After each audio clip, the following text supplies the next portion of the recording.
So panelists, you're on YouTube already. Okay. Yes, sir. Okay. So I will post the YouTube link.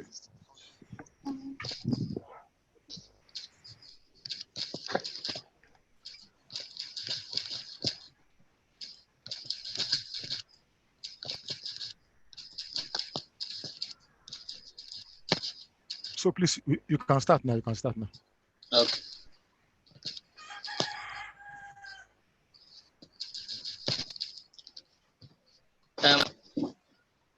Alhamdulillah Rabbil Alameen. Salatu wassalam ala Rasulullah Muhammad ibn Abdullah wa ala alihi wa ashabihi wa ala wa ba'd. We thank Allah subhanahu wa ta'ala and we ask him with his beautiful names and sublime attributes to send his blessings upon the Messenger sallallahu alaihi wasallam and members of his household. We ask him subhanahu wa ta'ala to extend his blessings to all of those who have accepted faith from the period of Nabi Adam to the day of account. Brothers, sisters, we welcome you with the best of all greetings, the greetings with which the inmates of Al-Jannah, may Allah subhanahu wa ta'ala grant us amongst them. We'll be greeting each other on the day of Qiyamah by saying Assalamu alaikum wa rahmatullahi wa barakatuh. Wa alaikum assalam wa rahmatullahi wa barakatuh. We thank Allah subhanahu wa ta'ala once again for giving us this opportunity to be here. And we thank him for giving us the opportunity to be able to give thanks. One of our teachers, Al-Imam Shafi, rahimahullah ta'ala, would say that if a Muslim is able to say Alhamdulillah, that's the first Alhamdulillah that he said warrants another one. A student were asking him that why do we have to say two? The Imam said, alayhi rahmatullah, that the importance of saying the second Alhamdulillah is to give thanks to Allah that we were able to say the first Alhamdulillah. That is the importance of Alhamdulillah in our lives as Muslims. We thank Allah that with all the events that have been happening around us, He has still held us firm. He granted us the opportunity to observe the month of Ramadan. He granted us the opportunity to follow it up with 6 fasts in the month of Shawwal. And for those of us that have not been able to, we still have the opportunity, today being the 14th day of Shawwal, for us to still complete our the 6th in Shawwal. It is authentic that the Prophet ﷺ said, the one who fasts Ramadan and follows it up with the 6th in the month of Shawwal, it will be recorded for him as if he has spent the whole year fasting for Allah subhanahu wa ta'ala. We ask Allah to accept all our acts of ibadah as sincere acts of worship for him alone. Amen. Today, bi'idhnillah, we'll start the event organized by the beneficent hands of the Ummah on issues of adolescents and youth's perspective on expectations from Muslim parents. I will start by introducing our panelists to us, and I would have mentioned them by name and asked them to say 1 or 2 words of introduction, introducing themselves, and admonition us 1 or 2 things before we delve into the arena of the program itself. Abu Mujib Imran is my name. I'm going to be the moderator for this program. On the program today, we have a few of our brothers with us, with whom we are going to be discussing the topic sense perspective on expectations from Muslim parents. I would like to first of all introduce to us our call on Madam Juma Aliluafui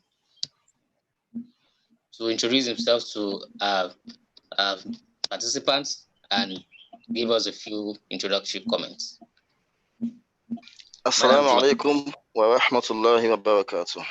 Wa alaikum assalam wa rahmatullahi wa barakatuh. So, my name is Juma Alioluafi, as you said. I am an engineer by profession. I have a young family of 1 wife and a daughter and a son. Related to this topic, I was an adolescent just less than, I think, just about 10 years ago. So I'm not too far away from adolescence. Uh, I also have a few adolescent younger ones, and I still live very much present in their lives. Um, Assalamu alaikum wa rahmatullahi wa barakatuh. Alaikum Walaikum assalam wa assalam rahmatullahi wa wa rahmatullahi wa barakatuh. barakatuh. You're welcome, barakallah. I will go to Engineer Abdurrahman Jogbo. Assalamu alaikum. Alaikum He's, assalam wa rahmatullahi wa barakatuh. he's calling me an engineer because I'm a trained engineer, but I don't do engineering anymore. I'm a product marketer at a tech startup called Paystack. Yeah, happy to be here, happy to contribute however I can. Assalamu alaikum. Alaikum assalam wa rahmatullahi wa barakatuh. You're welcome.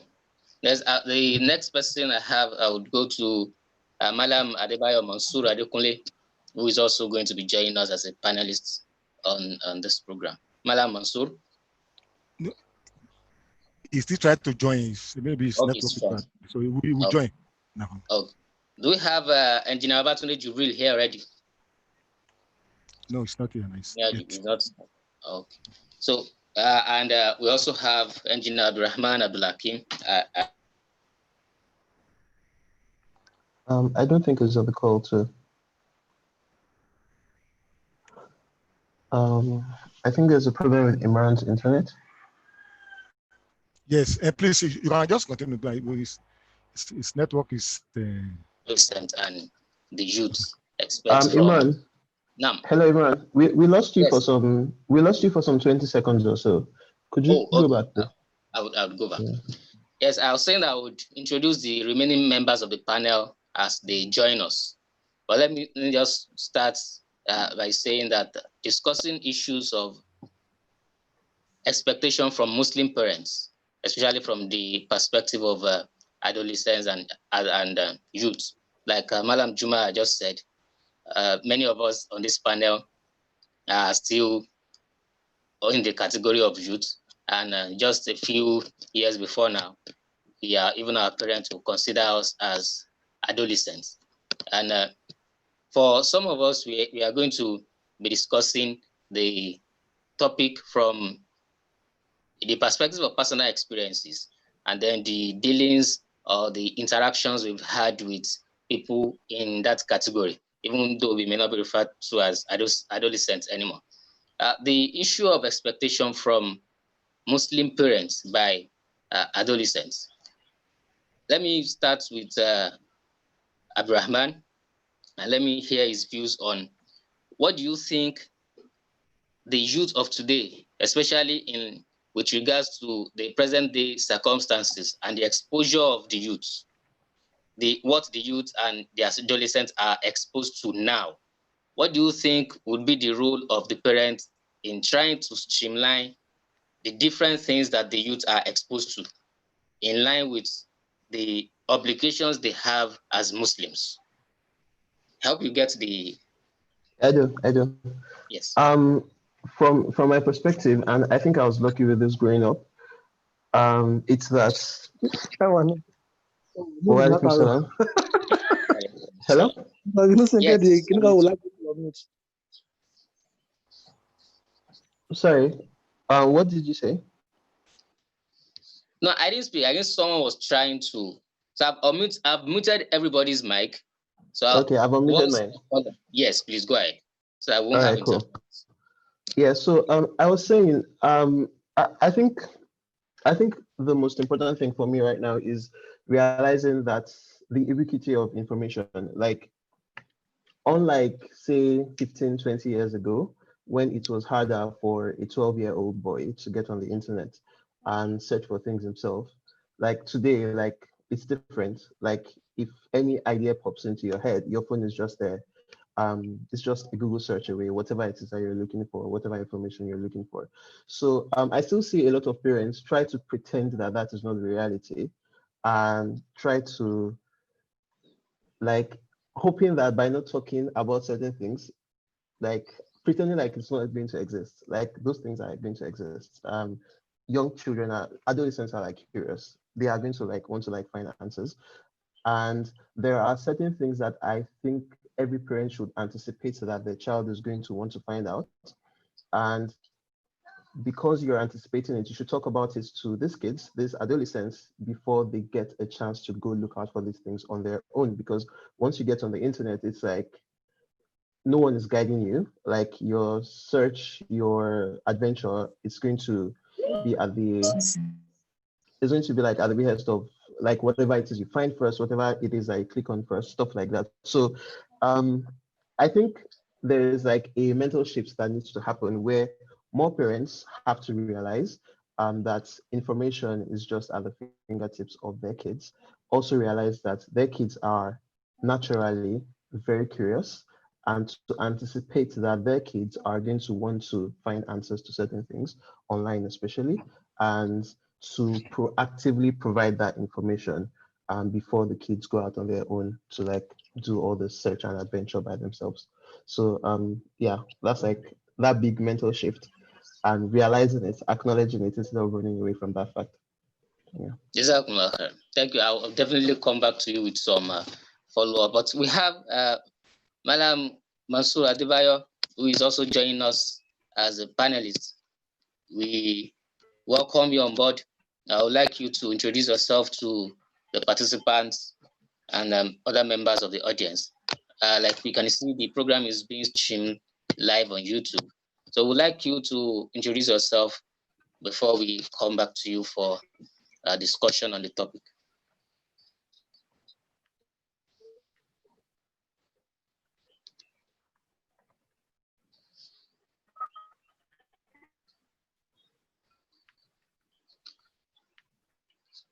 I hope you He's can hear either us. I don't think he can, or maybe he's muted. Can you check his mic? It's not muted. His mic is not muted. You are talking to who are you talking to right now? Mansour Adebayo? Yes, Mansour Adebayo. His mic is not muted. Maybe we'll come back to him. Let Exactly. us just. I don't think he has connected. Okay, cool. Let us just proceed so that we'll not waste much time. Yes, we've spoken about the issues that have to do with the parents being the first point of call for the adolescents and youth, especially when they are looking for information that is not readily available. I'm happy Madam Juma has joined us. I think he was having some technical issues. So I would like to go to him with this. Most of our parents are working. Most of them have either businesses or full-time employments. I hope Madam Juma is with us now. Yes, confirm you can hear me too. Yes, I can hear you. Alhamdulillah. So we started with Mala Abrahman Jogbo, and he spoke about issues of the internet and how the internet is mounting a lot of pressure on adolescents and the youth, and how the parents can play a very huge role in streamlining the kind of information that the adolescent and young adult would have access to. So I want to come to you now to maybe share with us, because most of our parents, if not all of them, have either full-time employment or they have their professional career that they are chasing. And so how do we think that the adolescents now will expect the parents to balance this two? Because on the one hand, we have the responsibility on the part of the parents to provide for care in terms of sustenance, accommodation, and all of this. And this sustenance comes from having to work. And on the other hand, we want the same parents to still try as much as possible to police the children and not wanting them to go astray and all that. So how do you think this can be balanced? Are we not asking too much? Alhamdulillah, Allahumma salli ala Muhammad wa sallim. A very pregnant dilemma.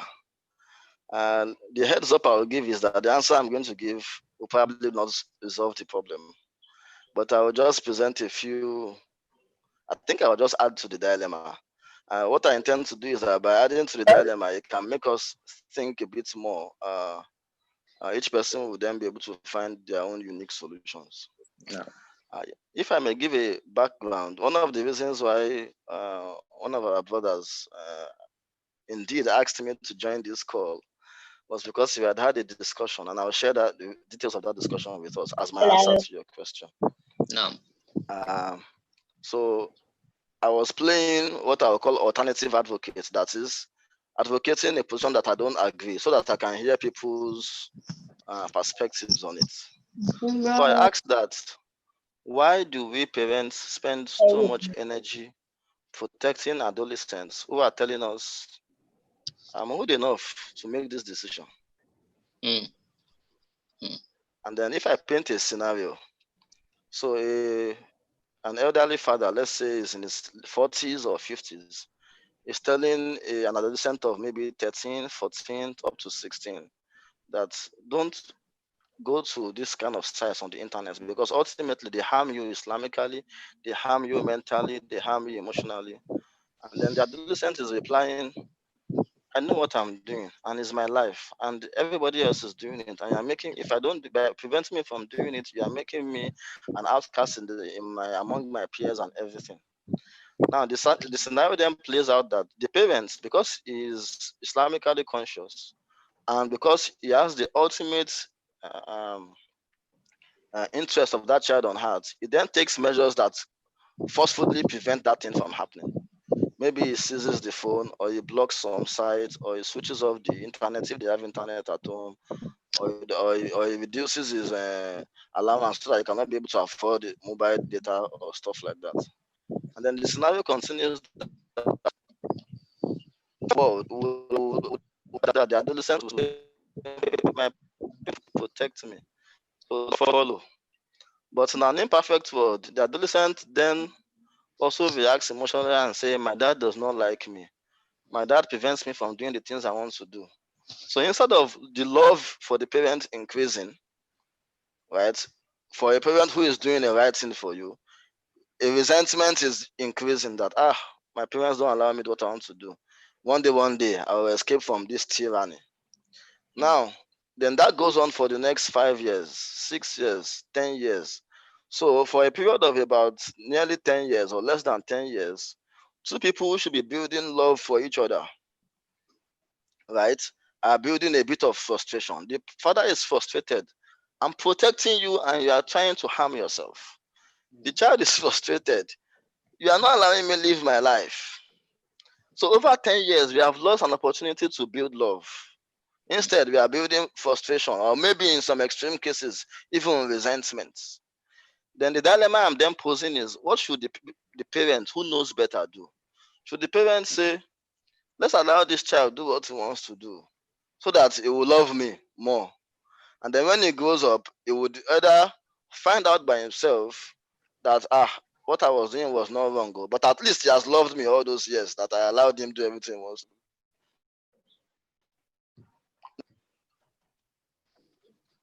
Now, I think okay. is it still here? Yeah, but I think his network is choppy. Okay. It's going on and off. Indeed, like you said, he has added to the dilemma. Abraham, would you care to say a few? Yeah. So the thing is, for me, I'm an advocate of like the hard choices. I imagine that a child that loves you right now because the parent has a laissez-faire attitude and lets him like just like be himself will grow up when he becomes hopefully wiser to resent the parents for not reining him or her in the proper direction. So I think it's worth sacrificing those early years of resentment for a possibility of a future where the child grows up enough to actually know that the parent did indeed love them. But it doesn't actually have to be like a world of frustration, really. I think something that I used to be particularly slightly frustrated about when I was younger is how sometimes I felt like I was an adult. I wasn't, I know I wasn't, but like my parents kept talking to me like a child. So I think there is a sort of balance where you are not talking to your child, your 18-year-old adolescent, like he's 30 or 40, but like you're actually talking to the person like it's like the child is 18. I think for many parents, it's hard for them to take away the image of that crawling baby they have of their adolescents, and they still tends to talk to them that way. So I kind of think that if parents acknowledged that their kids have sense and can understand a lot more than they typically do, then there would be fewer instances of frustration, and you would be able to like actually sit your child down to actually explain to them why this thing is bad like an adult and actually have like a proper conversation. It's fine if you have arguments just so they get to express themselves and they get to give their own counter arguments, which a lot of time probably even has like poorer logic than what the parent is trying to push. So I imagine that if we had more of those type of conversations, we would have fewer instances of frustration. But by that, back to the original argument of which extreme should I choose? Should I be the loving parent right now or the harsh parent right now? I think being the harsh parent right now pays. Even if somehow the adolescent grows up and unfortunately does not become a wise adult, you would at least have ticked off your own obligations in some ways that even Allah enjoins us, enjoins parents to like express themselves and like train their children and all of that. So yeah, that's my take for now. Yes, Malam Juma is back. We lost you for a few minutes there. Yeah, I think I had a bit of technical issues. Am I allowed to continue, or I should let other panelists? Yes, please continue. We'll come to the others as we proceed. Okay. So I was painting a picture, and I said that's one extreme, or if I can say one option, is to say, let me be the apparently loving parent, right? It's an apparent love. It's not the deep love, right? To allow this child to do everything that they want to do, and then the child goes up feeling like, my parents allowed me to do everything. And when they become an adult and life happens, they then say, these parents were just leading me on. They didn't tell me all of these things, all of these harsh truths I needed to learn. But at least the upside is that for 10 years you loved your father, and the love that develops for 10 years is deep, right? On the other hand, the father says, let's not do this fake love. Let me take the harsh scenario. I protect you in years. You continue to see, fathers are strict, fathers don't do this, or mothers don't allow us to do this, or how come Muslim parents don't allow children? Muslim parents don't allow children be free. Look at all that people, this, that. Okay. And then the parent says, yes, but I hope that when life happens, when you become an adult, or even in the worst case scenario, when one day too you to have an adolescent child, you then look back and say, oh, Alhamdulillah, thank you very much, my parents. If the parents are alive, you will then go back and say, that day I'm thank you very much, and I love you so much more. Or if they are no longer alive, you will now intensify your prayers for them. It's a dilemma. It's a dilemma because you never know which way it will go. Like I said, I will not present a solution, but I hope that presenting this dilemma helps us think. And I say helps us think even for the adolescents too, who can think. And I have this kind of conversation with adolescents who are like my younger ones too, that which of them would you take, right? Then it gets them thinking. So instead of us arguing, for example, don't do that. If you come to my house as I am your uncle, you cannot do that. I present that scenario to them and say, imagine that you do this. Okay, imagine that as a child, I say, if I use a small child's analogy, if I say a 2-year-old child should not go and touch electricity, and the child is screaming on top of their voice, crying, right? If as long as I hold that child, the child will be safe from the electricity. But if I leave that child and say so that the child will not cry, or so that the child will be smiling, and I let the child go and touch the electricity, what will happen? The electricity will first shock you, the child first. Then all of us will land in hospital. Hopefully, nothing more serious than that will happen. So the only solution I would say is that maybe once in a while we should generate this kind of conversation with adolescents and with younger people. Then they themselves can start thinking by themselves, and then the decision they take is deeper, right? Once they take a decision based on this kind of line of thought, then it's deeper. Then whether we are there, we are not there, whether we are applying that force, we are not applying that force, it then becomes a conviction rather than applying so much energy protecting someone apparently against their will. I hope I have generated some thoughts. Indeed, indeed you have. Jazakumullah khair. May Allah subhanahu wa ta'ala increase us all in piety and knowledge. Like you said, you wanted to contribute to the dilemma we already have. And I would say that, yes, you've given us some very important food for thought, both adolescents and parents alike. Joining us now, we have Ejina Abrahman Abdulhakim, who is also one of the panelists who has joined us. Please unmute your microphone and introduce yourself before we come to you with this next line of thought. Is he with us? All right, Assalamu alaikum wa rahmatullahi wa barakatuh. Alaikum assalam wa rahmatullahi wa barakatuh. I'm Abdulhakim Abdurrahman. Abdurrahman, are you shy? Let's see your face, please. Yeah, okay, Abdurrahman. All right, the host will need to allow me to start my video. Okay. Okay, go ahead while we do. No, like you have to allow me to start the video, you know. Oh, I see. Let me see. Okay. Okay, show video. I think I've done that. All right. Yeah. Are you the host? Because when I click on start video, I'm unable to start the video. It's telling me that I can't start the video because the host has stopped it. Oh. Anyway, maybe I should just quit and rejoin, but it's okay. Anyway, I'm Abdurrahman. Let's go ahead with your introduction first. Yes, I'm Abdulhakim Abdurrahman, and I'm a software engineer by profession, and I'm married. What again do you need to know, please? I think for now that suffices. Before we settle the issue with your video, you met us discussing a very important issue regarding balancing the needs of the adolescents, especially with this present day reality that we are facing.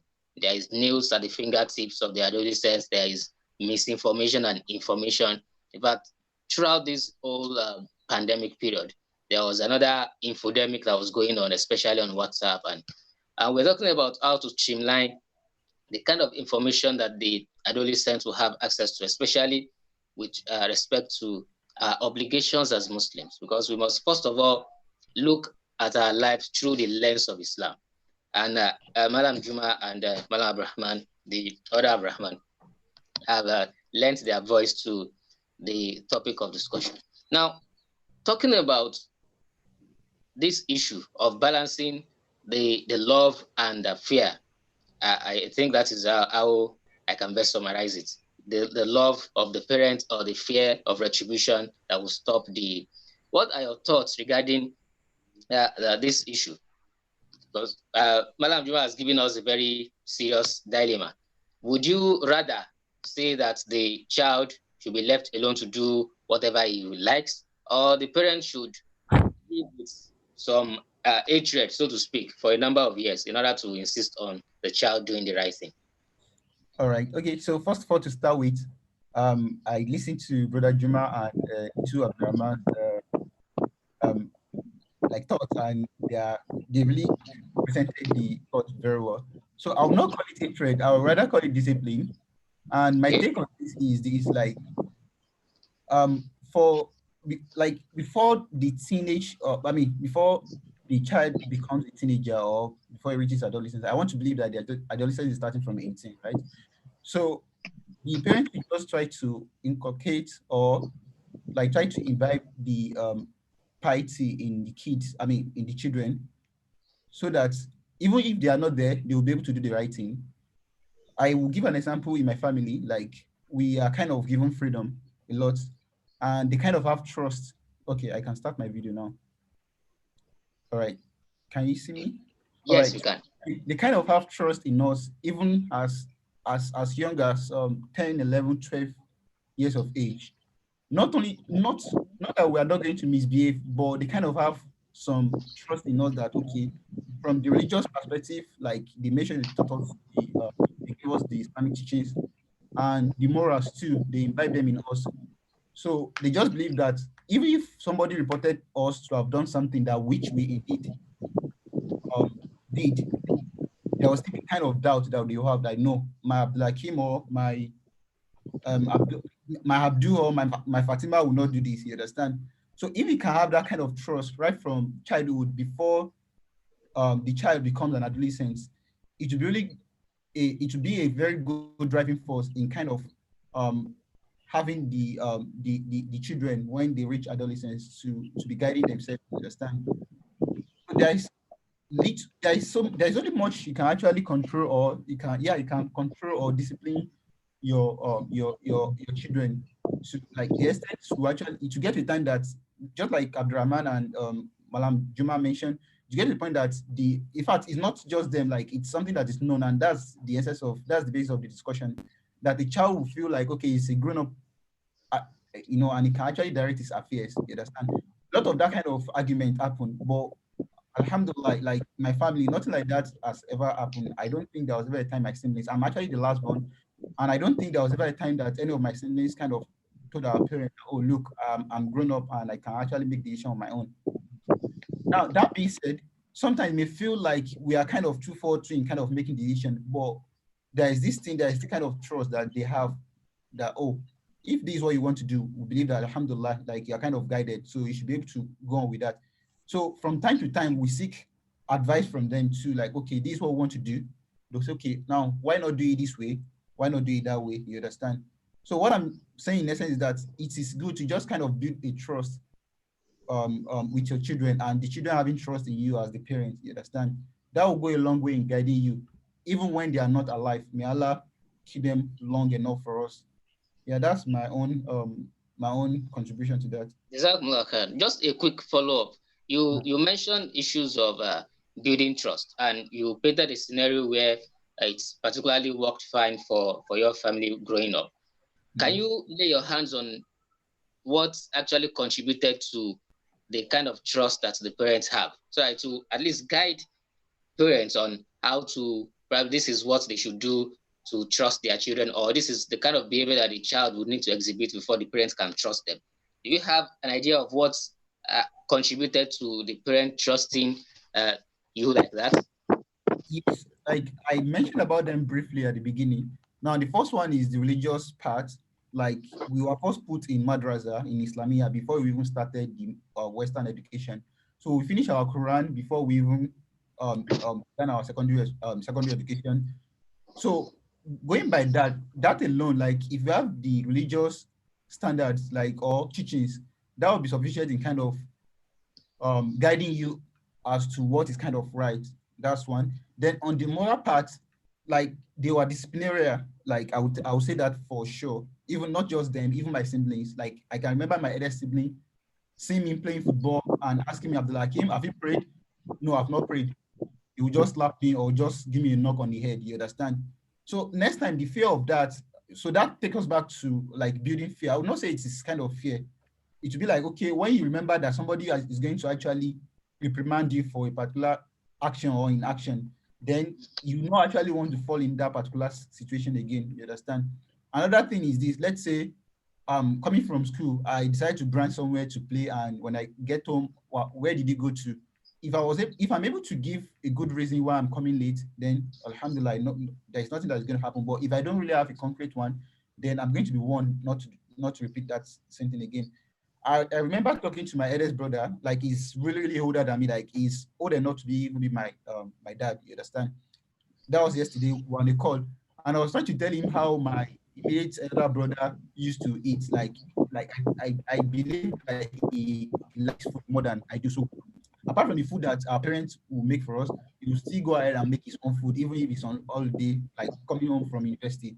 So he was telling me that even myself, I like so much food. I was like, okay, well, that's okay. But I know you for someone, like when I stayed with you, you are kind of principled enough that if I'm trying to eat at the wrong time, for instance, you tell me that no, this is not the time for breakfast, or this is not the time for lunch. Like I should wait. So all that kind of thing, like taking the moral kind of just to actually go a long way in making sure that the children are guided from the teenage, not even from adolescence, from when they are teenagers. Yeah, that's just so I would say putting them in madrasa or teaching them the religious, giving them the religious teachings and at the same time the moral. Jazakumullah khair. Abrahman, Jogo Jogo, anything to add? Unless, no, unless you have like a specific question. Oh, we're Hello, talking can you hear about, me? yes, I can hear you. Okay. We're talking about the factors responsible for building trust between the adolescents and their parents. Oh, I see. For me, to be honest, I'm an advocate of like open communication. Yeah. Parents actually like trusting that their kids have sense and talking to them at a grade at a level that's like proportional to their age, and not just like dishing out orders, but like there's a world where you dish out orders. Like there's a world where your child does the things you ask them to do because they're afraid of you, and another world where the child does what you want them to do because they have the implicit trust and belief and knowing that you must have a good reason for it. And if they ever get curious as to why are you asking me for this, they're not afraid to ask why. Why did you ask me to do this? And you do not feel insulted that they're asking, because remember, when you two were that age, you probably would have wanted to ask. You probably didn't because you were afraid, not because you didn't want to. So I think like just like having that open communication policy is like a good driver in ensuring that there's trust in a family. Yeah. And for me, I want to talk briefly about the issues of respecting the teen, and that is building on what Abraham just mentioned, issues of open communication. And I don't think it should be a one-way street between the parents, just the parents mandating the teen on what they expect the teen to do or what they expect the adolescent to do. I think there is a sense in which opening a good channel of communication would foster more habitual relationship between the teen and the parents. Malam Mansour is joining us back, but let me just finish this thought before I go back to him. Now, the issue of respect, it will sound somehow if we say the parents should respect the child, especially with regards to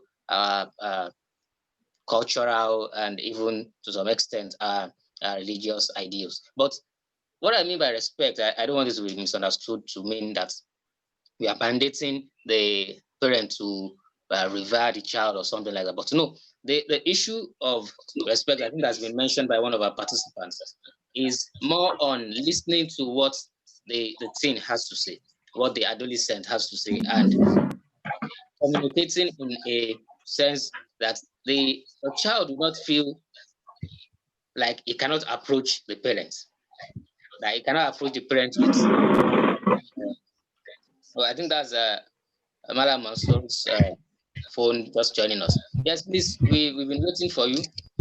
Kindly introduce yourself to our participants. Kazu. Can you hear us? Yes, I can hear you. Can you hear me too? Yes, we can. Loud and clear. Now, assalamu alaikum wa rahmatullahi wa barakatuh. Alaikum assalam wa rahmatullah. Alaikum salam wa rahmatullahi wa barakatuh. Now, bismillah, alhamdulillah, wa salatu wa salamu ala rasulillah. Ashhadu an la ilaha illallah wahdahu la sharika lah wa sallam. I sincerely apologize for the lateness. I have been battling with the network reception. So I am Adebayo Mansour. I am an educationist, a teacher based in Abuja here. I will not know if that is sufficient enough, or I may do more things. But for now, it is. You met us discussing a very important point. We've gone on and on to discuss the issue of the relationship between the adolescent and the parent, especially taking into consideration our present circumstance, the issue of exposure of the adolescent and youth. And we've been talking about fostering a good communication between them. One of our brothers has spoken about trust, that one of the factors responsible for a very good and open communication between the children and the parents is the issue of trust. So we would like to hear your insights as well on how to build this relationship and what you think the adolescents expect from their parents growing up.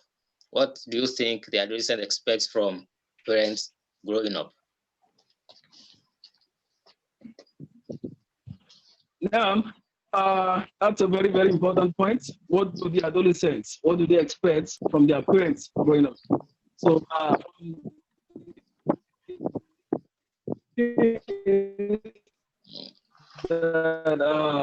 the adolescent is first of them from the things that Allah subhanahu wa ta'ala has enjoined on parents to give to their children. So Allah mentioned in a lot of verses of the Quran, because I believe that we are discussing about Muslim homes. So Allah mentioned in the Quran in Surah Al-Luqman, when Allah told us how Luqman al-Hakim, as he was famously referred to, how he dealt with his child, how he interacted with his child.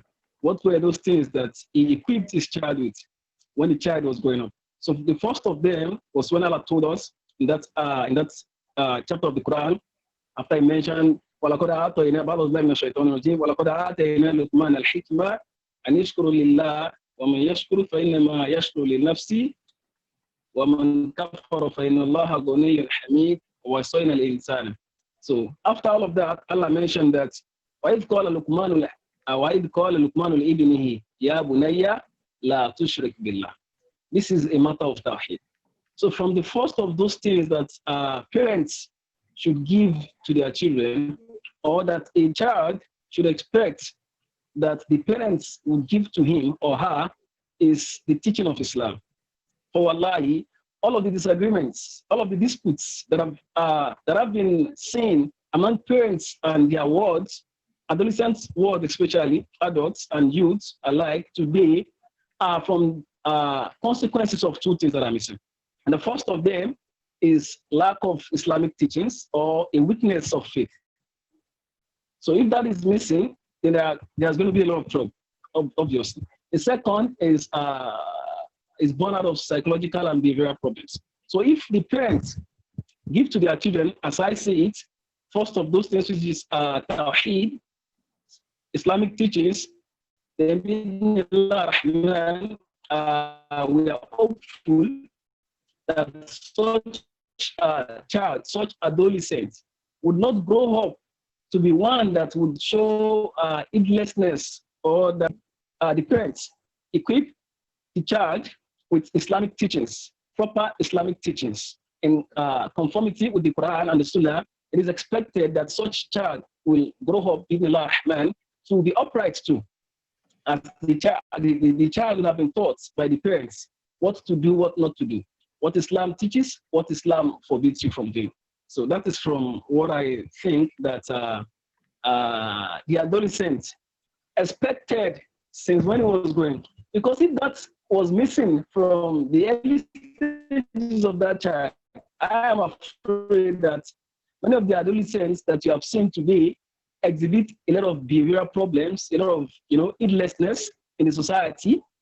The factors are from when they were growing. They obviously lacked that proper Islamic teaching when they were growing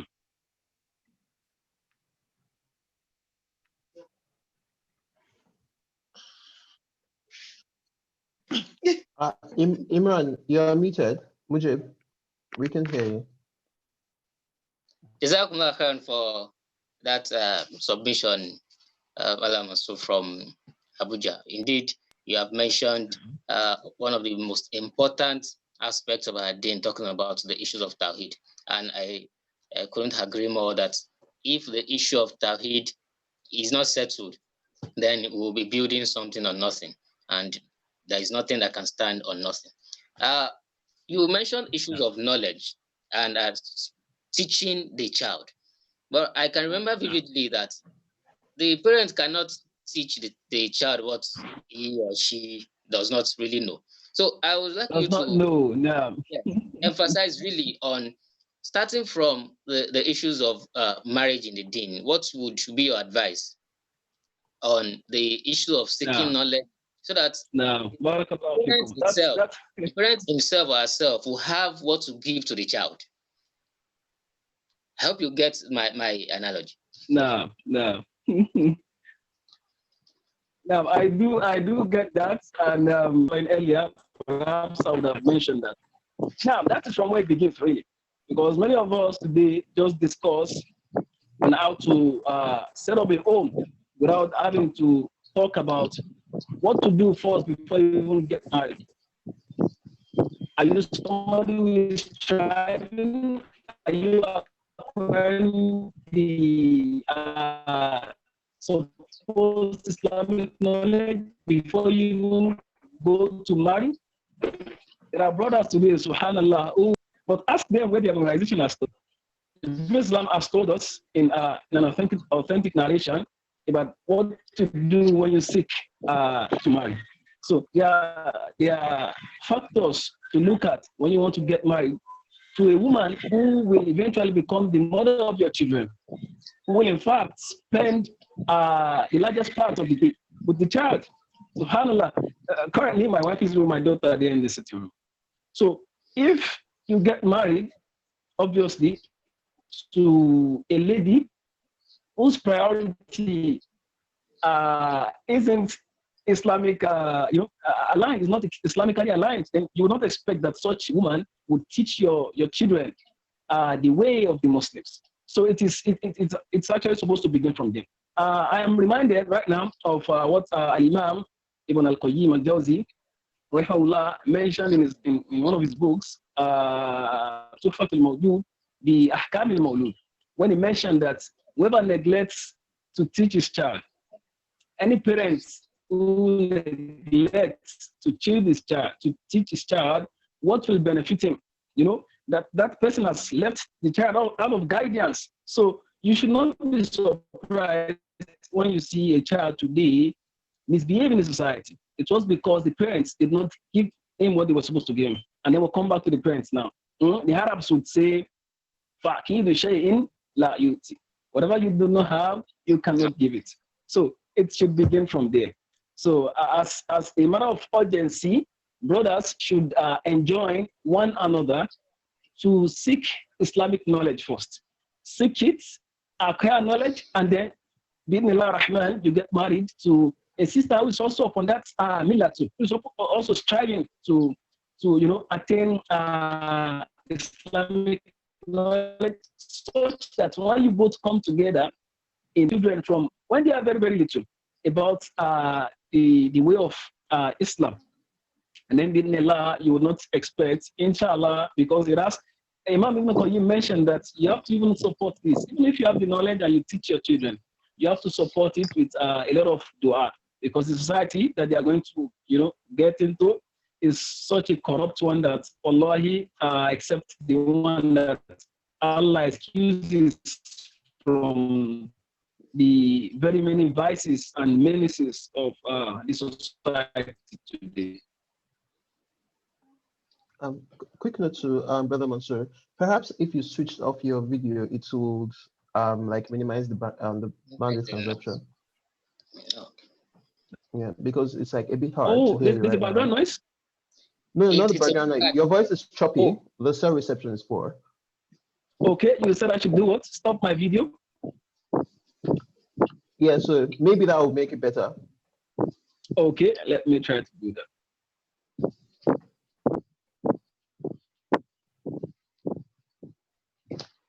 Can you hear us?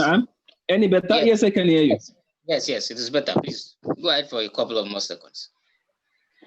Yes, so usually, after that has been said regarding the proper way to even get married, you seek knowledge, you acquire a level, you get married to somebody who is upon that path too. She's striving to, alhamdulillah, mashallah. You get married, Allah blesses you with children. So, it begins from there. Begin to nurture them with, rhymes, Arabic rhymes. Begin to nurture them. Let the first thing that they say be Islamic words, Islamic sentences and phrases. Allah, Allah, and all of that, subhanallah, alhamdulillah. I know of a family, may Allah preserve them all upon goodness, and the rest of us who, I think about 4 or 5 or there.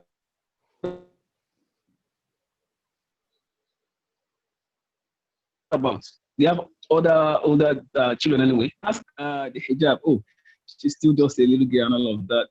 She doesn't. She doesn't like it, she's not used to it, and all of that. You begin to wonder, really, if this girl, this innocent girl, isn't, asked, encouraged, enjoined, admonished to start to wear the hijab from that age of 3, 4, then you think that when such girl becomes 10 is when she would get to like it. Oh no, she has other friends who don't use it either. So she's used to not using it.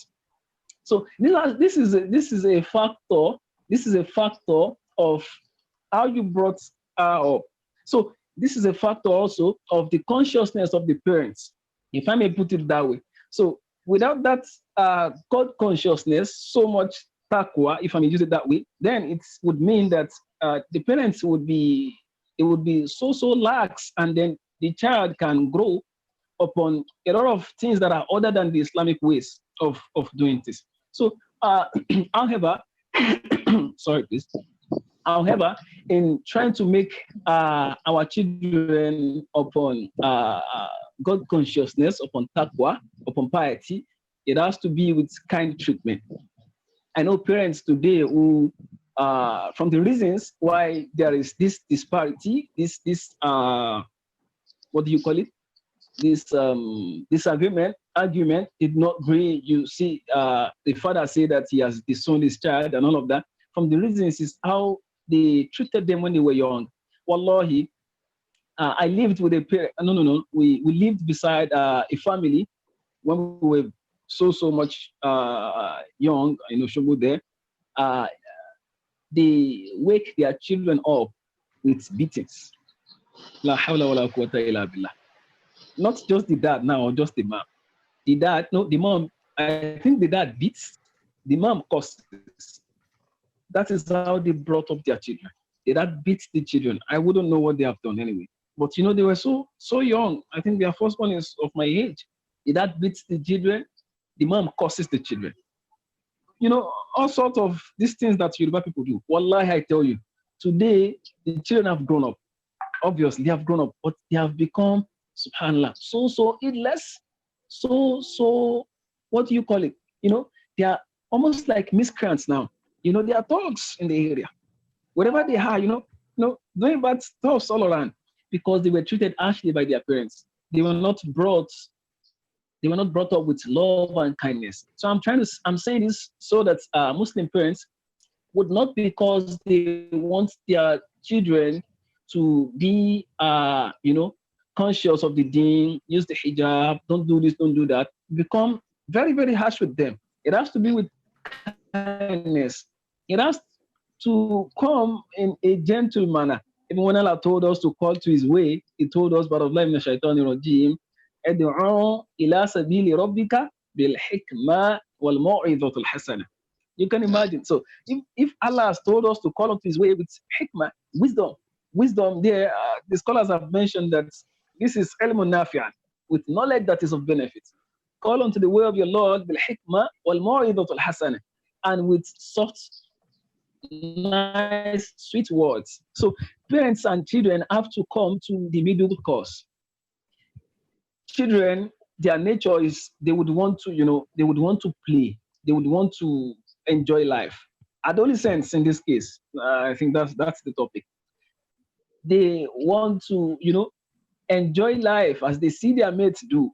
But for a conscious family, for a conscious father, for a conscious mother, you want to, make them, moderating, wanting to play, and moderating their religious consciousness.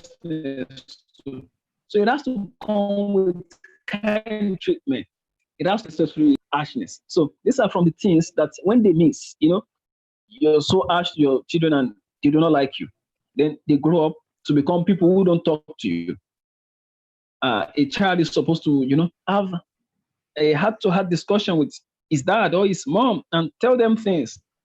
But by the time they realize that you're always shouting at them, you always do not want them to, play, you don't want them to do this and that. At every time, they don't get to talk to them. So that gap is going to be there forever. except that Allah wills that something happens and then perhaps the child returns to the correct path, or the parents realize that they have been too harsh and then they try to calm down a bit. So I think I can even bring an example of my own self. Allah understand. If perhaps if I have a minute or two from the things that I've Just a few seconds more because of our time. experienced. Now, so while growing up, to Alhamdulillah Rabbil Alameen for where we have today. We want while growing up.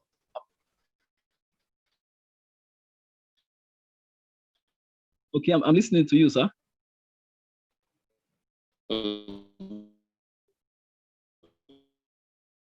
What's that within it?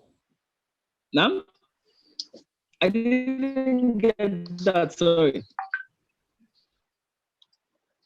Now I'm saying we should take a few seconds to wrap up from this segment so that we'll go on to the next. We have a couple of questions from our YouTube viewers, especially on the issues of sports. So let us just wrap up this particular segment in a few seconds so that we move on to the next ones because of our time. No, it's okay, sir. All right, so you have indeed done justice to some of the issues that we have on ground. One of our viewers, I hope Malam Juma is still with us. I'm not seeing him from amongst the participants. So one of our viewers on YouTube was asking us to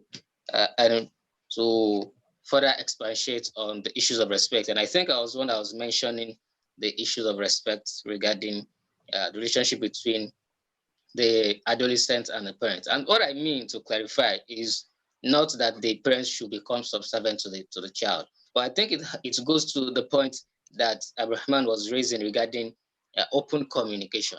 There is a sense in which the parents should accord the child some well, there is no other way to say it than just to call it respect, because actually when the adolescent has reached a certain age,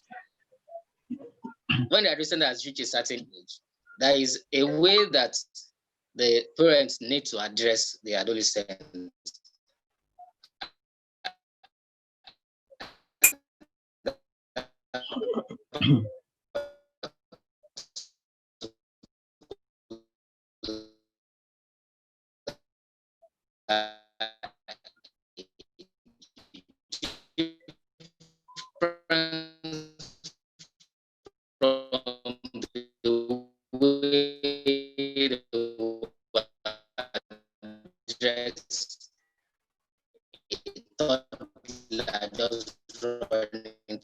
Towards electricity. So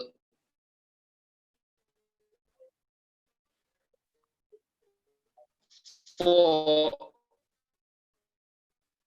each family, I think it is different, and there is no one size. When the adolescents reach a certain adolescent, to see inside talking about enough to own choices.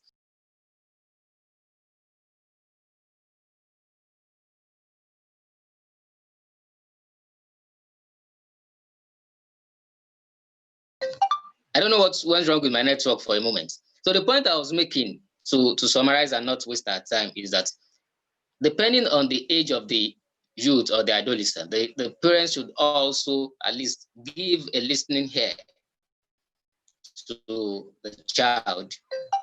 Talk to the child in a way that the child would at least appreciate that, oh, my mom and my dad is trying to put me on the right track. That is what I meant by respect. Not that the parents should become subservient to the child or anything like that. I'm very sure that our parents in the house, especially those who have given birth to adolescents, would understand what I'm saying, and they will be able to share more when we go to them for comments. But quickly, I have an issue that is particularly dear to me, and I would like to go to our panelists to this, starting from Abrahman and Abdul Hakim. The issue of mental health is particularly of great concern to me. Most of the time when adolescents, or even when children are ill, when they are physically ill, you see parents putting a stop to everything they are doing, rushing the child to the hospital, taking care of the child, and all of this. But my interaction with adolescents have revealed that many, don't let me say most, many, a lot of parents do not pay sufficient attention to the issue of mental health. Why is this something that is dangerous, in your opinion? Why do you think it is dangerous that some parents are not paying enough attention to the issue of mental health of their children? Let me start with Abrahman Njogu.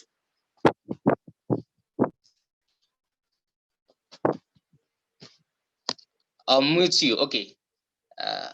Abrahman, yes. You are muted. All right, cool. Thank you. Okay, so your question was about mental health and Yes. why parents do not pay as much attention, right? Yes. Um, so how do I explain it? I grew up in Ilorin, and to be honest, like most of my years living in Ilorin, the idea of mental health was somewhat foreign to me, and I noticed, like many people, how many people would like somewhat stigmatize you or think that you can pray away all types of mental illness, or that it just wasn't a big deal per se. But I'm seeing now that there are many people my age who are literally broken, or many people my age who have had so many suppressed things that if their parents were more receptive, if they listened more, maybe things could have been better for them now in terms of like the state of their mental health. So first of all, I think it's like really important that we appreciate that mental health is just like when it's not a terrible thing per se to like have mental health issues. It's like being sick. It's like having malaria or anything like that. It's not because you're a bad parent or the child is a bad person that they have mental health issues. It's just mental health issue. There's nothing special or big or horrible about it. And I think if more people destigmatized it, then we would create an opportunity, an environment, a space for people to be more open about it. Also, like I think more parents should try to not just like say you get better, it's fine. Just sleep and wake up, or let's just say prayer or stuff like that. I mean, you should say prayers, but like you should also appreciate that when a child has mental health issues, there are professionals that's the job. Like the same way you take your child to a doctor for malaria, like it's the same way we should like pay attention to like mental health issues. So I think if more people destigmatized it, more people would feel freer to like talk about it and all of that. Jazakumullah khair. Abdulhakim, your thoughts? I think his mic is still muted. Let me try and unmute him. Hold on, okay. Yes, go ahead. All right, assalamu alaikum. Alaikum assalam wa rahmatullahi wa barakatuh. Do you know from where Abdurrahman stopped? Actually, I want to point something out. I don't know, like my opinion about mental, it doesn't have to be like it doesn't have to be mental illness. It can just be as little or as trivial as maybe the child has some worries about his academics or about the way he interacts with his peers. You understand? So it doesn't have to be psychological problem or mental problem like that. You understand? It can be as little as asking, oh, you are not eating today. I hope you are feeling fine. You understand? It's not all the time that the baby is not eating that is having malaria or that's having issue. It might just be that he didn't like what happened in school, and as a kid, you don't want to open up and to just ask about that. He may be bullied, it may not be received in many places he has been to. Recently, like a couple of weeks ago, I saw a post. I don't know, it went ran about a young man that committed suicide. It's a very sad incident, but part of the guy's story or narration is that he was kind of neglected. Even like that one, he was not an adolescent, like he was an adult. And thank you, Abdraman, for correcting my perspective. I mean, perspective about adolescence. I actually was thinking adolescence is adulthood. So he mentioned that the parents were just okay. He just graduated and he was gainfully employed, and he has been the breadwinner of the family, like catering for the siblings and the parents. And the financial burden was just too much on him that he felt that he was not actually cared enough for, like his parents never bother asking about his mental well-being. I won't even say mental well-being, about his how he felt, you understand? So it might not be about you having mental or psychological problem. It might not be you functioning at like your full capacity in terms of mental capacity, but it can be as maybe you have a depressing issue and you just need somebody to actually talk to you and all of that. So I feel like beyond paying the school fees and buying toys or other things for kids, part of the thing will be that, okay, what do you actually need? Like, what are your needs? What do you feel like seek kind of feedback from the kid, or try to engage the kid in some discussions to go a long way in helping in developing the right mental setting for the kids. Yeah, that's my own contribution to that. Jazakumullah. Thank you very much. Let me quickly go to Madam Mansur in about 45 seconds, because we have to round up this segment in the next 5 minutes, so that to allow our participants to also ask questions or make their contributions. Madam Ustaz Mansur, are you with us?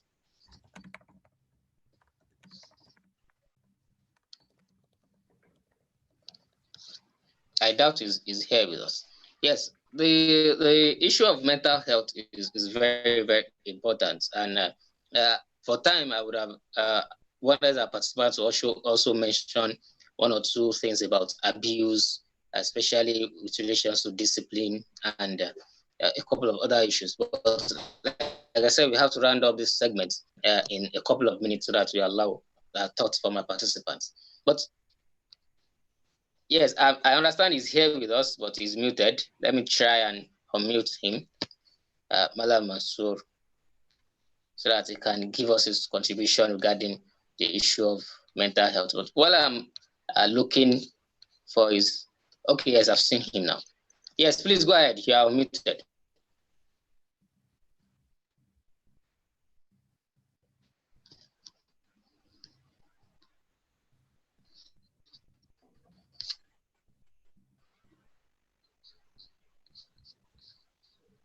I doubt he's able to hear us. So that if I unmute, yes. I've tried to unmute him severally. Anyway, so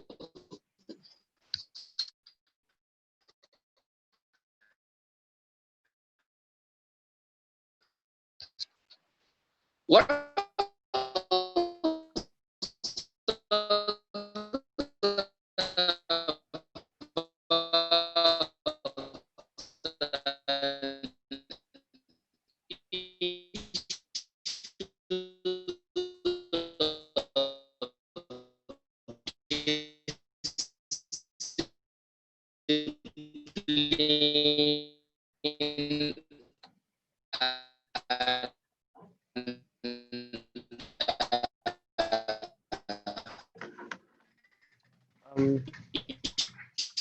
of abuse. I was fortunate enough to take part in a study.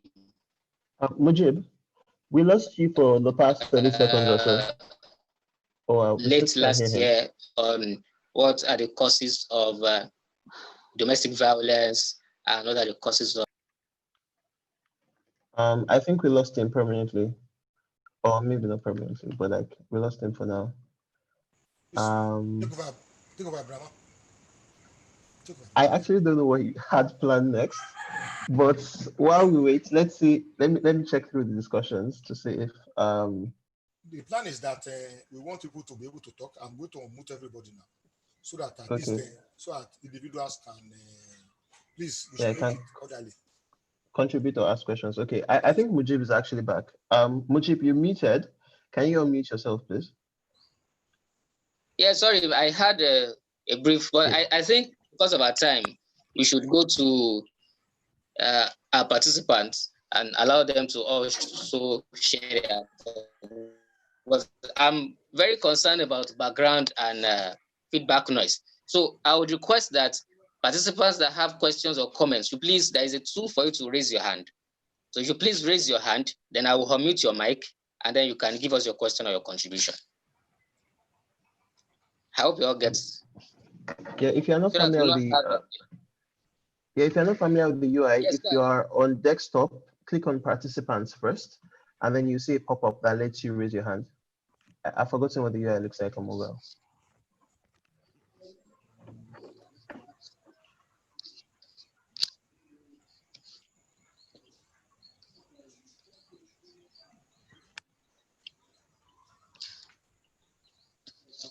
yes, I'm not seeing anyone's hand up yet.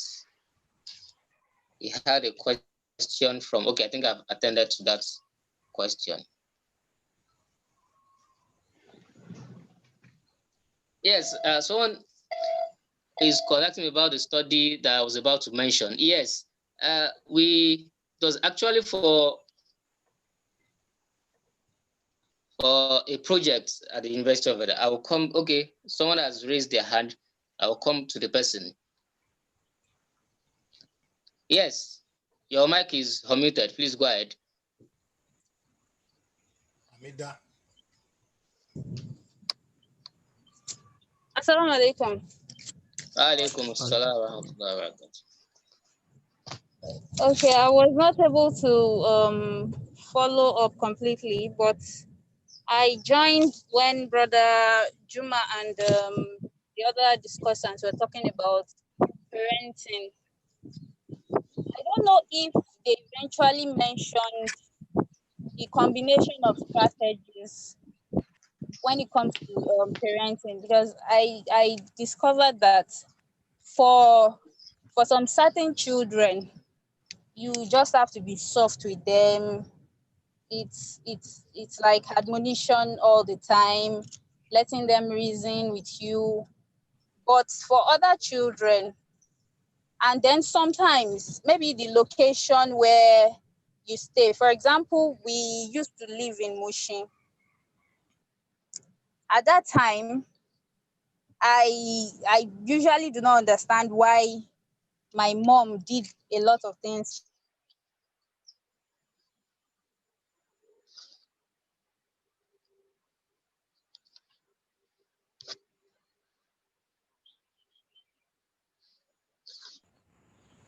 He's off. Mr. Amida. Yes, hello. Yes, went away for a while. Yes, go ahead. Oh my God, I don't know at what point it went away. You Okay, lived in so Mushin. I was saying that we used to live in, yes, and then I can just understand why my parents did what they did. Some things they did, even though some of the things, of course, it won't follow your own reasoning. But one thing parents should understand is that there is no one way for parenting. Some children, okay, for me, for example, the way my parents treat me is not the same way they treated my elder sister, because she's softer than me. And so they all they need is to admonish her and she will do the right thing. But me, unfortunately, they beat me a lot. And I just understand now why it is that line that they told for me and not for her. And then it's exactly the same thing for my younger ones too. So, but they are a bit older when it comes to my training my younger ones. So they totally left the training to we the elder ones.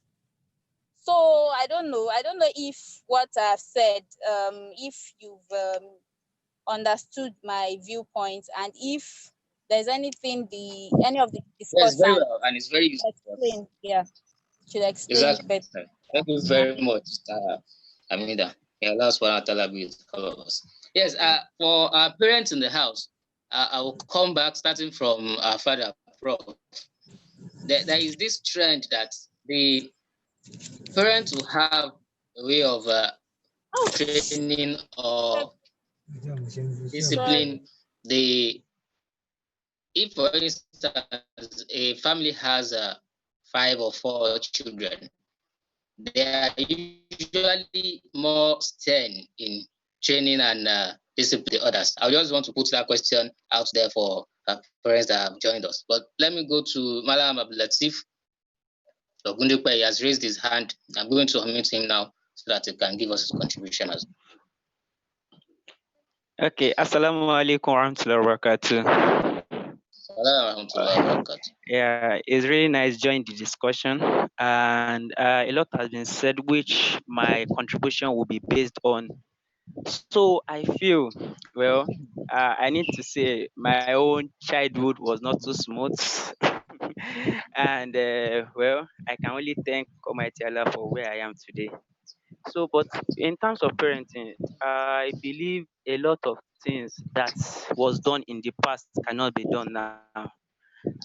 Personally, I was discussing in recent times, I was having discussion while back at school that if we are saying to each other that, oh, if we're not being trained the way we are, maybe our situation at this moment will be worse. Like when I mean being trained, maybe the way we are handled, the kind of discipline, the kind of correction. But what I notice nowadays that those kind of measure cannot be used again because of a lot of things that have been noticed. So that would lead to my first point. That I just feel that parenting now needs proper planning and proper thinking. One of the major things I see that parenting lacks now is that parents don't create time to train their child or to study their child. Well, I won't totally give them that blame because yeah, there are a lot of things, work and other factors that they want to improve, whereby they try to neglect their children. So as such, parents need to think deeply about how they want to change their child while choosing the kind of work they do, the career they go into. That's very important. Another thing I would like to emphasize on is a point that Amida mentioned earlier, that you don't train you can't train two child the same way because they have different nature. So that has to be put in place as because if you feel that okay, because this one is more head that third eye, it doesn't take instruction, then you say okay, because I want to protect him, you keep pampering, then things will go to like a worse situation. So parents need to know that they need to study the kind of child they have and treat him as such. But some important things need to be noted. As much as possible, you have to be friendly, put yourself in a situation whereby your child will be open to you. You should not do things as harsh that this child will lose his emotional stability. That's another part there. So all in all, what I'm advising is that, or what I see is that in recent times, that parents are not putting more focus on training their children, and they should try and strive. It's not as bad even going for trainings on training child. I don't know if I'm right with that. So let me stop here. Jazakumullah khairan. I hope it just makes sense Thank what you I've very, said. very much for your contribution. Thank you for your contribution. I'll go to Sister Fatima Omawumi. She also raised her hand. I've omitted your mic. Please go ahead with your contribution.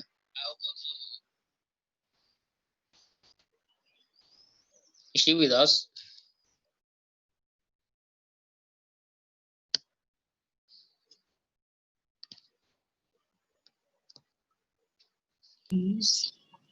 Assalamu alaikum. Alaikum assalam wa rahmatullahi wa barakatuh. Okay.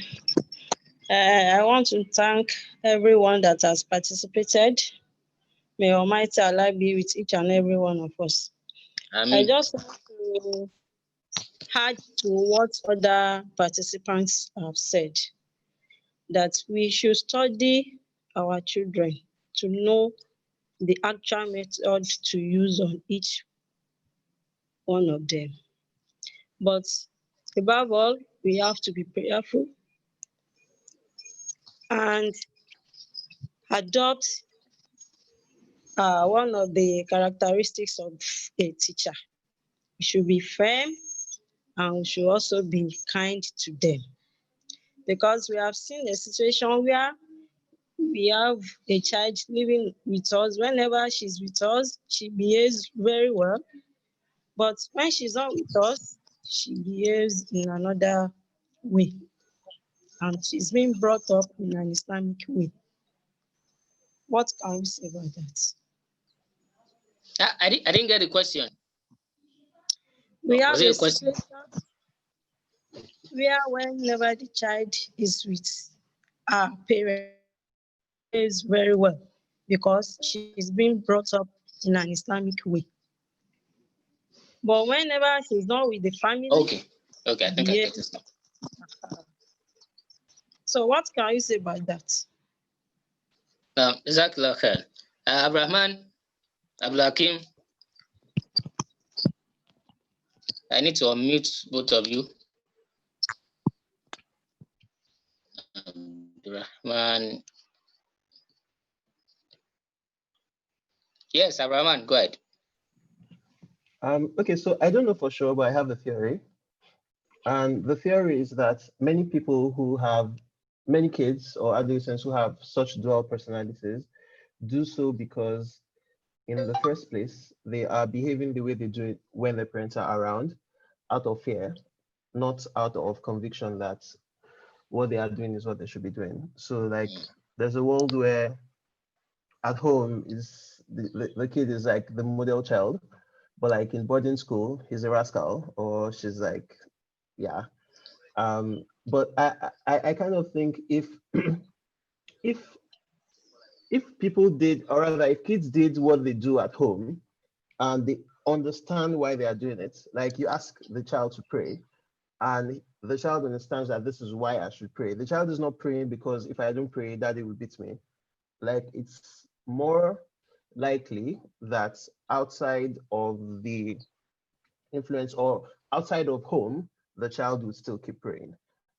It's just a theory. I don't know that it's always the case, but I imagine that it increases the chances and likelihoods that that's going to happen. There's an example, for instance, when I was getting to the age where I would naturally be curious about alcohol, about why alcohol was a big deal. Because I mean, you have to be curious. Like everybody's saying don't drink alcohol. Like what is alcohol? Why are they asking you not to drink it? Without prompt or without me even getting to that place yet, I remember a conversation I had with my mom when she literally just brought up the subject of alcohol and she started talking to me about it. And I remember something she said, which was that I'm going to get to an age soon where I'll go out with my friends, they will drink alcohol and they will push alcohol at me and make fun of me if I don't drink it. And the thing I should remember is that they are drinking alcohol because they can't not drink alcohol. And they are jealous that I have the discipline to not drink alcohol and that they want me to be like them. I mean, maybe not all of it is like very accurate, but like I remember like my growing years, my early years, I grew up with the conviction that I'm better than you because I have the discipline to choose not to. Even if you didn't want to drink alcohol, you would drink alcohol because you had to like bow to it, right? So at home, I wasn't drinking alcohol. Outside home, I wasn't drinking alcohol, but like that came from me having an understanding of sorts. Outside of Allah says you shouldn't drink alcohol, there was also another explanation that I could very well relate with. And I think if instead of like badgering rather kids and saying do this, do that, like we actually take time to explain why this is good for you to do. Yeah. Exactly. Let me quickly go to Abdulhakim in the next couple of seconds to also share his thoughts. Yeah, Abdurrahman has actually made excellent points on that. So there is this concept of incentive, like incentivizing behavior, you know. So most times you should rather try to um, give reward for good acts than most time trying to penalize for the bad acts, you know. So because if it is always good way, you remember that even if you do it, you can always tell them at like when you're not home, you can always tell them about this is how I behave and it could be rewarded that way. But if it's always about building up fear, you know, it'd be very difficult for the kids to be kind of guided or monitored outside. So that's why you see most kids that they are well behaved at home when they get out of house or they go on boarding or like they travel away, then they start to misbehave. So instead of kind of building the fear. Like it should be the other way around. Like you actually incentivize good behavior and you don't really penalize or try to implement. No, you should reprimand, but it should not be that you put punishment on the bad behavior. It's so that not to build fear. Yeah, that's my conclusion. Jazakumullah khairan to both of you. I have two other participants with their hands raised. Someone is just identified simply as Alima. I'm going to unmute the person now. Yes, please go ahead with your contribution. Assalamualaikum. Alaikum So yes, I just have a reminder to put out there about concerning the mental health issues. So there's a lot of emphasis, and rightly so, on the mental health of children and teenagers. But what we as young adults and teenagers forget is that our parents are also humans, and our parents are also living life and being it, and they also don't have a manual. So I'd just like to remind us also that they also have mental health issues, and they are also going through things that they cannot identify. That's if we can they identify that, okay, yes, my mom or my dad is going through this mental health issue or illness, and she's not aware of this, she's not aware of this. How would I help? Like, if anyone has been in that situation, if anyone can offer advice on how to help a parent that is going through something they don't know that they are going through. So that's my own. Very, very crucial point. Jazakallah khair. It's more like a reminder.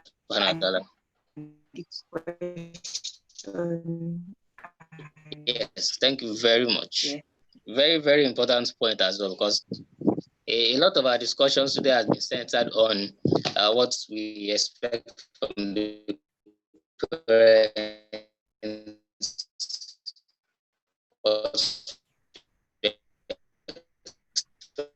the parents, and it's very good that you are reminding us that children as well regarding also things. I'm sure all of our fathers will share insights, or our mothers will share insights on how the children can also come in regarding the last contributor's question. I have the person is identified simply as Ajara's iPad. So I'm going to unmute the person now to also go ahead with his or her contribution. Yes, salam alaikum. Alaikum assalam. Yes, my contribution is similar to that of the last speaker, because oftentimes we always just say parents have done this, they have done that. We forget the fact that apart from the fact that they are human, no parent has a manual as to how to bring up children. Most of us, I am a grandmother, most of us, we brought up children based on the way we were raised and the environment we found ourselves. So I think that this discussion is very, very important, but we also have to look at it look at the implication for us as a Muslim Ummah. What do? We need to make sure that in our various asalatu, various societies, we make sure that the young man and the young girl that want to be married, it's not just enough to say you want to get married. They have to be emotionally stable. They have to know, we have to keep on telling them about how to raise children, because some people, some men, they reach a stage, our sons reach a stage and feel that, oh, my mates are getting married, I want to get married. I always tell people that that is not enough. You have to be emotionally ready, because if you are not emotionally ready, you will not be able to bring up children in the right way, according to the deen. Besides, some of the families, so the parents themselves, somebody may have come from an abusive home, and he or she can only give what he or she knows. You understand? So please, we have to also have understanding, because for parents, there is nowhere anybody goes to learn how to be a good parent or a bad parent. Everybody just tries their best based on the way they were brought up and the environment they have found themselves.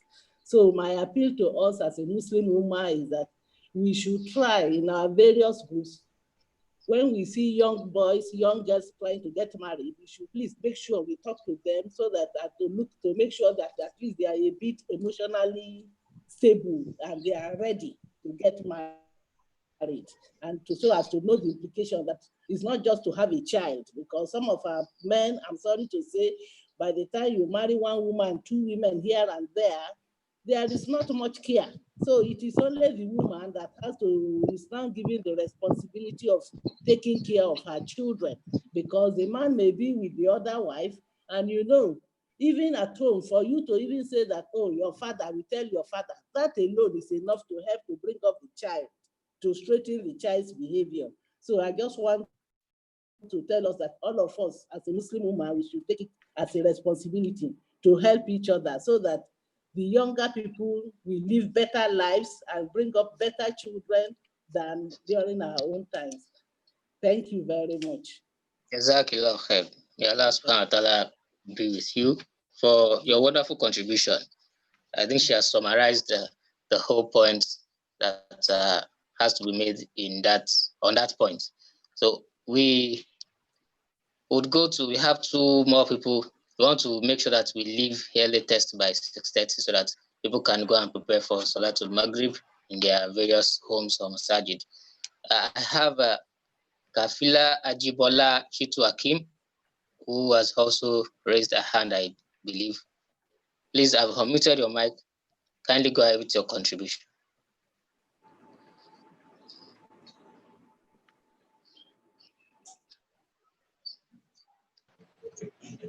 Alhamdulillah, though I joined late, but the last speaker has summarized the whole lecture, and I'm glad I'm part of the program. Alhamdulillah, jazakumullah khairan. Assalamu alaikum warahmatullahi wabarakatuh. Assalamu warahmatullahi wabarakatuh. Jazakallah khairan jazak. I have one person left.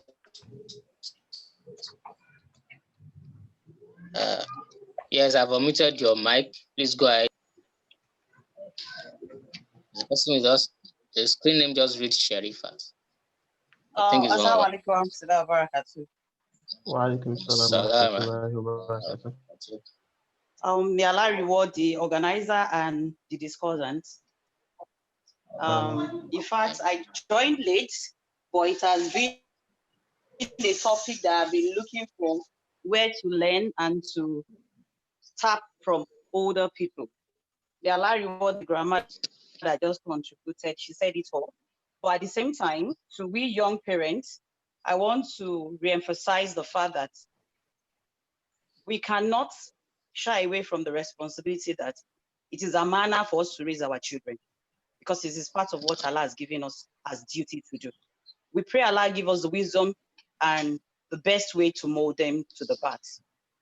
But the most important thing is this. So many people have worked, talk, do all they can in terms of parenting, but eventually the child turns out to not be what they desire. And that will lead us to the fact that the first thing as a parent is to make dua. Allah, the changer of hearts, the softening of the heart, should turn our kids, our words heart towards this deen. Because by the time Allah endow our children with the understanding of the religion, it will be easier for us to, we are just the driver. We'll just be able to drive the car well. Just like a question that someone raised, that some children will behave like an angel, like angels at home, and when they are out there, they become another thing entirely. We should let them see the reason why they are doing anything we are preaching to them. Not that you must wear hijab and you must wear hijab. What is the reason behind wearing hijab? Do we bother to ask them, why are they finding it difficult to wear hijab? Why are they finding it difficult to observe Salah at the right time? Do they see themselves as a stranger in their classroom? Do they see themselves as a stranger practicing the religion among their peers? So after calling on to Allah to guide their hearts, we have a lot of work to do to keep explaining the reason for their action that we ask them to do, not just telling them, because I think that is one of the things that help most of us, knowing the reason, especially when you have a very strong-headed child. Just tell her to do something. I said, why did you have asked me to do? You explain, I still query you and say, why did you have asked me to do? After all, I'm not praying it to you, I'm praying it to Allah. Leave me alone to Allah. May Allah never give us such children. Then aside, another thing I want us to look at is that we shouldn't get tired. We shouldn't mind us being tagged that, this woman is too strict. We know our goal. We are where we are today because our parents never give us breathing space. But today we are saying, alhamdulillah, that may Allah spare them, reward them for putting our feet on the deen, one, then for molding our character. But what is there out there today, it's so disturbing that when you see youth of today, you just pray that, oh Allah, just let them be a Muslim. Not only that, you won't be thinking of practicing, let them remain on being Muslim, much more of becoming a mu'min. So we cannot just say, oh, ayeti yato. The way they train us is different from what is happening today. The mode of passing the message is what we would now adjust to. But now leaving them to do what they want, wallahi, we should be expecting disaster, because the generation is that we are seeing now is challenging. So if you now leave it because of I be the parent, they tag me as Yaja. I remember when we were growing up, communal training, our parents' friend will caution us, the community, the neighbors will caution us, but we cannot do that again. In fact, now we mind our business to the extent that when our neighbor, our friends' kids are doing something wrong, we find it difficult to correct them, not knowing that your daughter might end up becoming the wife of that child you fail to correct. I'll just summarize this, is like we are living in a face me and face you apartment. We keep on cleaning our own doorstep, not minding what happened to other co-tenants. If they fail to tidy their own environment too, when the wind blows, it will blow all the dirt that our so-called clean doorstep will become soil too. So I will keep on encouraging us, regardless of the name they will tag us. Let's do our own children are going to end up in terms of marriage. May Allah reward the organizer. I also want us to look at the issue of youth or adolescents and social media, the pros and cons. It's really call for concern. May Allah is our face. Thank you very, very much for your contribution. If you were with us from the beginning, when Malam Juma Aliluafi was making his presentation, he mentioned that even though no one can boast to have all the solutions, but it is hoped that discussions such as this would engender more discussions, and it would give the opportunity for us to continue improving on our tactics, because like as we mentioned here, there is no one size fits all. There is no manual for any parent to follow. There is no manual for any adolescent. We can only do our best. So I have one more person to make a contribution, because we don't want to eat into the time for us to prepare for our Salatul Maghrib. The person's identity was Y7 Prime 2019. It is always good that we include our name so that we know who exactly is talking to us. But I've unmuted the person to make his or her contribution. The person that raised his or her hand just now, I've unmuted the person so that the person can make his or her contribution to the discussion as well. We've spent a lot of time, and probably ideally so, on this topic. I hope the person is with us. Well, while she's struggling with their device, I would like to use this opportunity to announce to us that this time next week, Bidnillah, we are going to continue on having discussions such as this. And Prof has mentioned to me that I should announce that we are going to be talking about sexual assaults, talking about rape and child sodomy, the Islamic panacea. What is the solution that Islam has sought to provide to this new pandemic that we are finding ourselves in?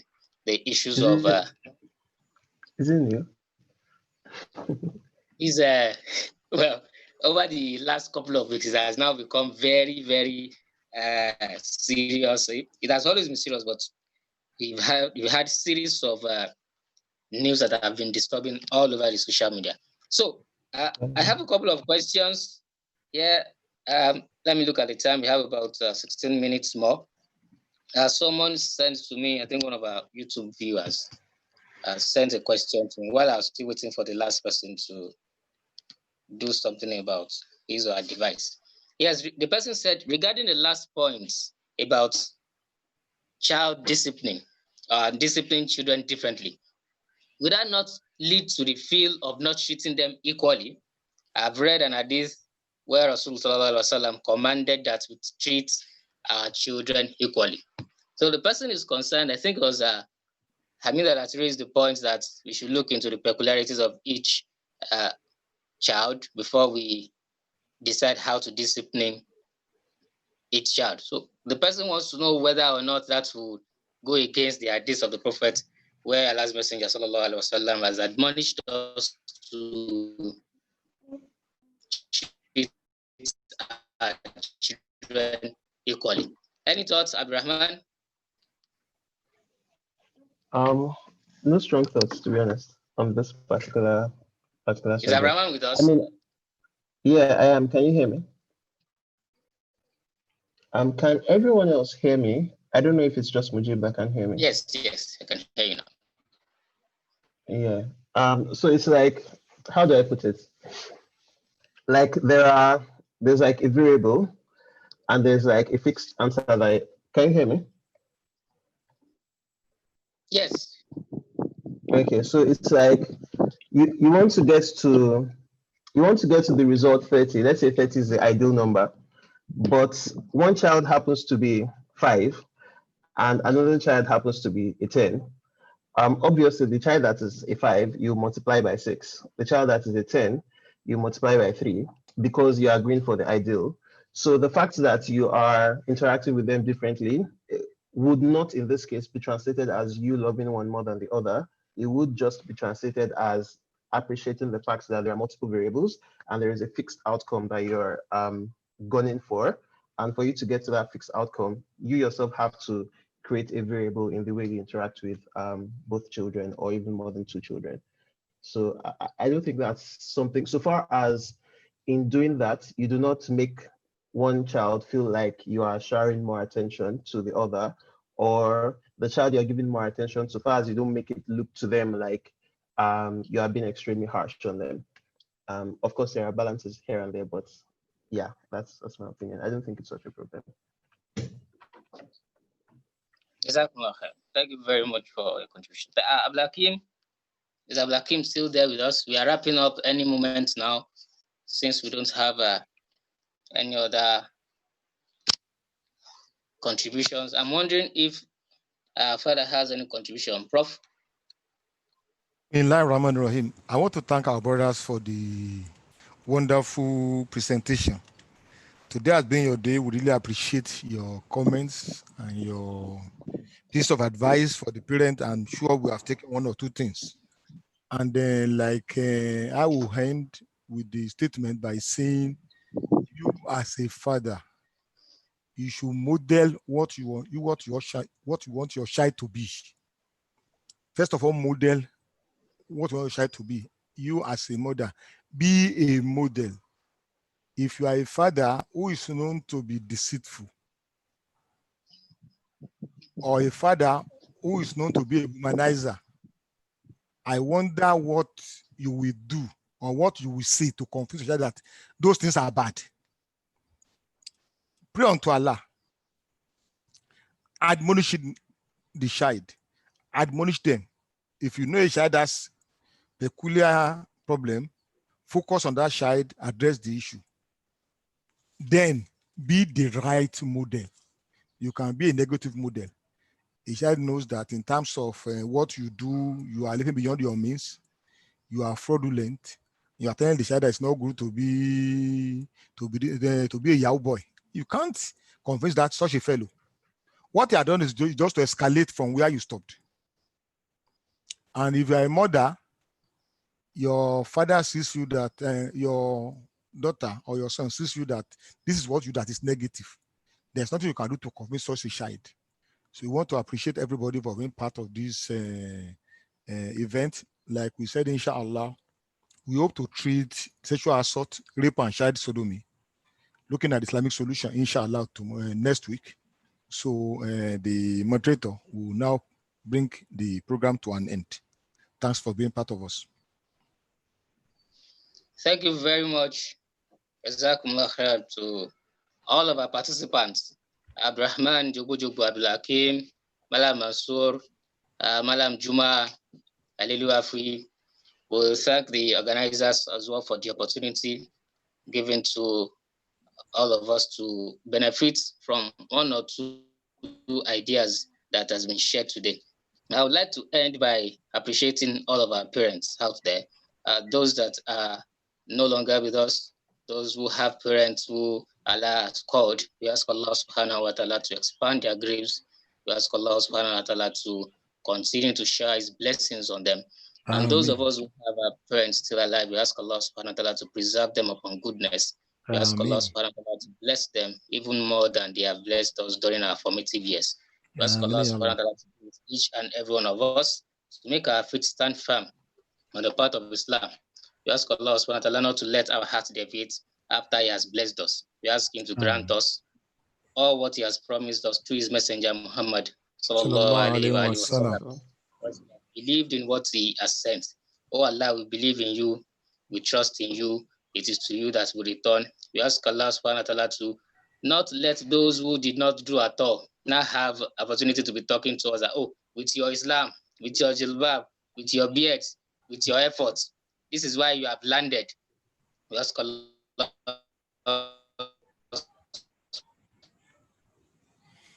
Amen. Amen.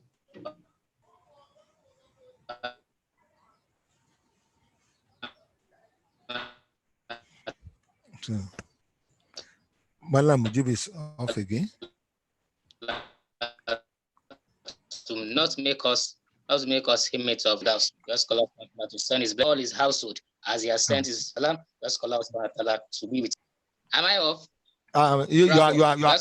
To be with each and every one of us. ربنا عليك توكلنا وعليك أنبنا وعليك المصير. آمين. الحمد لله. ربنا لا تزغ قلوبنا بعد إذ هديتنا وهب لنا من لدنك رحمة إنك أنت الوهاب. رب ارحمهما كما ربياني صغيرا. ربنا آتنا هذا واستغفر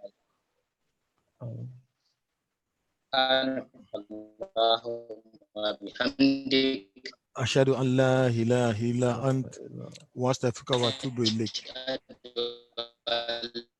لا إله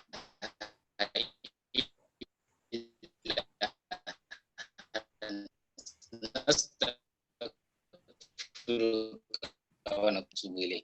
سبحان ربك رب العزة عما يصفون والسلام على المرسلين والحمد لله رب العالمين.